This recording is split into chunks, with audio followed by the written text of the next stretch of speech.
How I do my arm liposuction is a little bit different than what's traditionally taught to most surgeons. So most people, they're only taking fat from down here. They're not taking fat from the entire thing. So I like to do what I call 360 arms. So it's actually circumferential around the entire arm.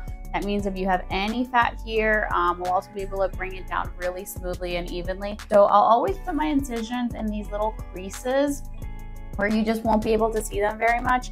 And I always want to mark out the edges of where I'm going to be doing lipo.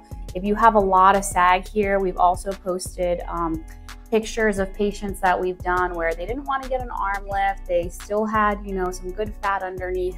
So now I'm just marking the quadrants so that when I'm doing the lipo, you know, I move the arm around a lot. So I want to make sure I know exactly where I am. And then the last thing we can do is we can actually make her look more muscular so that in her after photos, she'll have definition of her deltoid or her tricep. And I'll mark where that groove is, where her deltoid naturally runs. And I'll be able to just feel that and actually make it a little bit more obvious while I'm doing lipo. Right here, we can feel the tricep.